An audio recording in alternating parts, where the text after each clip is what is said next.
வணக்கம் மக்களே, welcome to the Fender show. இன்னைக்கு நம்ம பார்க்க போகிறது ட்ரிகர் வார்னிங் அப்படின்ற ஒரு ஹாலிவுட் மூவியோட ரிவ்யூ. இந்த படம் பார்த்தீங்கன்னா நெட்ஃப்ளிக்ஸில் அவைலபிளாக இருக்குது, தமிழ் டப்பிங்லையுமே அவைலபிளாக இருக்குது. இந்த படத்தில் ஜெசிகா ஆல்பா தான் லீட் கேரக்டர் ப்ளே பண்ணியிருப்பாங்க.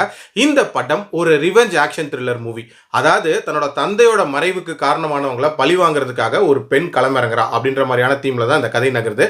ஆக்சுவலாக ஜெசிகா ஆல்பா ஒரு ஸ்பெஷல் ஆப்ஸ் ஆஃபீஸராக இருப்பாங்க, ஒரு திறமையான ஆஃபீஸர் அப்படின்னே சொல்லலாம். திடீர்னு ஒரு நாள் இவங்களுக்கு ஒரு இன்ஃபர்மேஷன் வருது, அதாவது தன்னோட தந்தை வந்து ஊரில் இறந்துட்டாரு அப்படின்ற மாதிரி. ஸோ இவங்களும் போறாங்க, அந்த தந்தையோட பாரை பார்த்துக்கணும் அப்படின்ற மாதிரியான ஒரு சூழ்நிலை இருக்கு.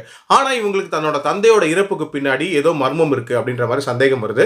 காரணம், ரீசெண்டா அவர் வந்து சிசிடிவி கேமராஸ் இன்ஸ்டால் பண்ணிருப்பாரு, அதுக்கப்புறம் தான் இவர் இறந்திருக்காரு. ஸோ அதுல ஏதோ கேப்சர் ஆயிருக்கு அப்படின்ற மாதிரி யோசிக்கிறாங்க. அந்த டைம்ல தான் ஒரு டொமஸ்டிக் கேங் கூட இவங்களுக்கு ஒரு விதமான கிளாஷ் அப்படின்றது உண்டாகுது. அந்த கேங் என்ன, எதுக்காக இவங்களை அட்டாக் பண்றாங்க, இவங்களோட தந்தையோட மறைவுக்கும் இவங்களுக்கும் என்ன சம்பந்தம், அண்ட் டுவர்ட்ஸ் எண்ட் அவங்களை பழி வாங்கினாங்களா அப்படின்ற மாதிரி நிறைய விஷயங்களை சொல்லக்கூடிய ஒரு படம் தான் இந்த படம். பாசிட்டிவ்ஸை பொறுத்த வரைக்கும் எனக்கு இந்த படத்துல பிடிச்ச விஷயம் அப்படின்றது, ஒரு ஃபீமேல் சென்ட்ரிக் ஆக்ஷன் மூவி எடுக்கணும்னு இவங்க முயற்சி பண்ணியிருக்காங்க.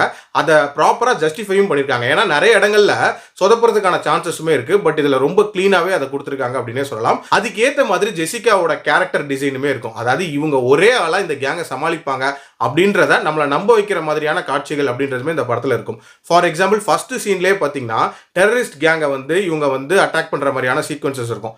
அதுவே ரொம்ப நீட்டாக இருந்துச்சு. அண்ட் இந்த படம் முழுக்கவே ஏகப்பட்ட ஸ்டன் சீக்வன்சஸ் ரொம்ப நீட்டாகவே பண்ணியிருந்தாங்க. அதே மாதிரி இந்த படத்தில் இவங்களுக்கு கிடைக்கக்கூடிய ஹெல்ப், அதாவது சர்ப்ரைஸாக நிறைய ஹெல்ப் கிடைக்கும் இவங்களோட அந்த மிஷனில். அது எல்லாமே ஓரளவுக்கு இன்ட்ரெஸ்டிங்காக அமைக்கப்பட்டிருக்கும். அண்ட் அந்த கேங் இருக்காங்களா, அவங்களோட பர்பஸ் அப்படின்றதுமே நீட்டாக சொல்லியிருப்பாங்க. அதாவது எதுக்காக அவங்க அப்பாவை கொன்னாங்க, அவர் என்னத்தை பார்த்தாரு, அந்த ஆயுதங்களை எதுக்கு கடத்துறாங்க, அதுக்கு பின்னாடி இருக்கக்கூடிய பாலிடிக்ஸ், இது மாதிரி நிறைய விஷயங்கள் ஒரு மாதிரி கனெக்டடாக தான் இருந்துச்சு. அண்ட் ஸ்டார்டிங்லேருந்து எண்ட் வரைக்கும் பெருசாக போர் அடிக்காமல் போன ஒரு படம் அப்படின்னே சொல்லுவேன். டியூரேஷன் வைஸ்மே பார்த்தீங்கன்னா ஒரு 1.25 மணி நேரத்தில் முடிஞ்சிடும், ஒரு குயிக் வாட்சாகவே பார்த்துடலாம்.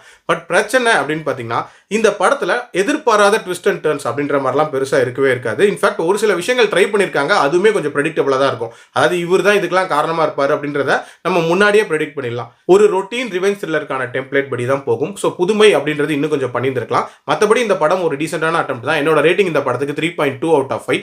அடல்ட் கண்டென்ட்லாம் பெருசாக இல்லை, ட்ரை பண்ணி பார்க்கலாம். மீண்டும் அடுத்த விமர்சனத்தில் சந்திக்கிறேன். நன்றி, வணக்கம்.